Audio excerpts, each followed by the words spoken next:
Welcome in my new blog MTS exam part 2। लगता है कुछ ज्यादा ही अंग्रेजी बोल दिया, मेरे खुद के सर के ऊपर से निकल गया। वैसे पिछली ब्लॉग में आप लोगों ने देखा, और अगर नहीं देखा तो जाकर देख लीजिए कि कैसे हम टाटा नगर से पंडित दीनदयाल उपाध्याय जंक्शन पहुंचे। वैसे सफर इतना संघर्ष भरा था कि हमने कुछ खाया भी नहीं था, तो अब हम चलते हैं कुछ खाना खाने। घर से निकलते वक्त हमने कुछ भुजिया और रोटी लिया था, तो उसे खाकर हम अपने पेट की भूख को शांत करते हैं। इस भरे दोपहरी में गले से सूखी रोटी उतर नहीं रही थी, और मैं होटल तो जा नहीं सकता क्योंकि जिंदगी बड़ा संघर्ष भरा है, और उस संघर्ष की कहानी हम आपको आगे बताएंगे। खाना खाने के बाद हम मुगलसराय जंक्शन से बाहर निकले क्योंकि मुझे मार्केट में कुछ काम था। जब हम इस कॉरिडोर से बाहर निकल रहे थे तो इस कॉरिडोर में बहुत सारे यूपी के दार्शनिक स्थलों का रंग बिरंग चित्र बना हुआ था, जो मुझे अपनी ओर आकर्षित कर रहा था, और मेरा उन सभी जगहों पर घूमने का मन कर रहा था। लेकिन हम घूमने थोड़ी न जा रहे हैं, एग्जाम देने जा रहे हैं, इसलिए बिना मन मस्तिष्क भटकाएं, अपने काम पर दिमाग लगाएं, ये सोचकर हम आगे बढ़ गए। और जब हम आगे बढ़े तो हमें कुछ विदेशी दिखाई दिए, जिनके आगे पीछे ऑटो वाले ऐसे चक्कर काट रहे थे जैसे फूल पर भौरे। फिर जब हम पंडित दीनदयाल उपाध्याय जंक्शन से बाहर निकले तो हमें दिखाई दिया रेलगाड़ियों का शहजादा।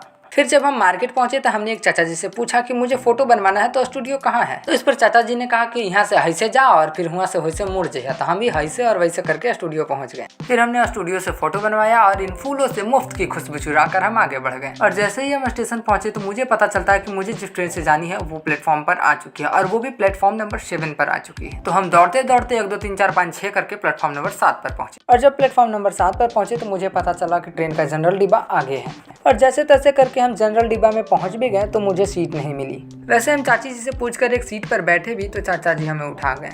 और पीछे हमने आपको कहा था ना कि हमने बाहर खाना क्यों नहीं खाया, इसी वजह से, क्योंकि मेरी ट्रेन छूट न जाए। और जब हम ट्रेन में बैठ गए तो हमें पता चलता है कि पंडित दीनदयाल उपाध्याय जंक्शन से लेकर बनारस जंक्शन के बीच 18 किलोमीटर की दूरी है, और ये ट्रेन हमें 1 घंटे में पहुंचाएगी। तब मुझे लगता है कि इससे अच्छा तो हम ऑटो ही कर लेते हैं। दीनदयाल उपाध्याय जंक्शन से 2 ट्रेनें एक साथ खुली थी, एक बनारस जाने वाली जिस पर हम सवार थे, और सामने एक जो चल रही है वो दिल्ली जाने वाली है। सामने वाली ट्रेन थोड़ी धीमी रफ्तार से चल रही थी, तो हमारे ट्रेन से एक बंदे ने पूछ दिया कि भैया तहाँ ट्रेन में धीरे कहाँ चला था। तो सामने वाली ट्रेन से आवाज आती है कि लगा था हमारा ड्राइवर पीकर चलावत है। फिर जब हमारी ट्रेन आगे बढ़ी तो हमें दिखाई दिया पंडित दीनदयाल उपाध्याय जी का एक स्टेज। हमारे साथ बनारस के एक भैया सफर कर रहे थे। उन्होंने कहा कि तुम ये पार्क जो सामने देख रहे हो, इस पार्क में पापा के मगरमच्छ और मम्मी के परियों का अड्डा बन चुका है, और तो और इस पार्क में गांजा पीने वाले प्रजातियों को भी देखा जा सकता है। अब भले ही ट्रेन बैलगाड़ी की रफ्तार के हिसाब से चल रही हो, लेकिन मौसम इतना खूबसूरत था कि बोरिंग नहीं लग रहा था। धीरे धीरे ट्रेन गंगा नदी को पार करती गई, और हम खूबसूरत से बनारस के घाटों को अपने कैमरे में कैद करने की कोशिश करते रहे। धीरे धीरे काशी को पार करके हम बनारस पहुंचने लगे, और रास्ते में एक छोटी सी नदी दिखी। तो हमने एक सामने बैठे भैया से पूछा कि ये कौन सी नदी है। तो उन्होंने कहा कि ये वरुणा नदी है, और इसी के नाम पर बनारस का नाम वाराणसी पड़ा है। मेरे पूछने पर भैया ने बताया कि इस नदी का नाम वरुणा, और जिस घाट को तुम रिकॉर्ड कर रहे थे वही एक 80 नाम का घाट है, और इन दोनों को मिलाकर इसका नाम वाराणसी पड़ा है। फाइनली हम वाराणसी जंक्शन पहुंच गए, और अब हम वाराणसी जंक्शन के बाहर इसे दर्शन करते हैं। जब हम वाराणसी जंक्शन से बाहर निकल रहे थे तो हमने देखा कि नीचे बहुत सारे लोग बैठे हुए हैं, और ऊपर बहुत बड़ा पंखा चल रहा है। तो मैंने सोचा कि क्या इस पंखे का हवा नीचे तक पहुंच पाता होगा क्या, क्योंकि जो पंखा लगा था वो बहुत ऊंचाई पर लगा हुआ था। वाराणसी जंक्शन रात में बाहरी से बहुत ही खूबसूरत दिख रहा था, और इसे पापा के परियों के फेवरेट कलर से भी सजाया गया था। और सामने एक छोटा सा हनुमान मंदिर है जिसमें लोग बैठकर कीर्तन कर रहे थे, जो भक्ति का पूरा माहौल बना रखा था। और जिस तरह पंडित दीनदयाल उपाध्याय जंक्शन के बाहर हमें ट्रेनों का शहजादा दिखा था, उसी तरह यहाँ पर ट्रेनों की शहजादी नजर आ रही है। नहीं मतलब लिटरली इनके सर पे एक खूबसूरत सा क्राउन लगाया गया था, जो इनकी खूबसूरती में 4 चांद लगा रहा था। फिर से जब हम वाराणसी जंक्शन के अंदर गए तो हमने देखा कि यहाँ पर पूरे वाराणसी शहर का एक नमूना बना हुआ है। इसमें खासकर वाराणसी जंक्शन से बनारस घाट तक जाने वाली रोपवे को दिखाया गया था, जो भविष्य में बनारस में बनेगी।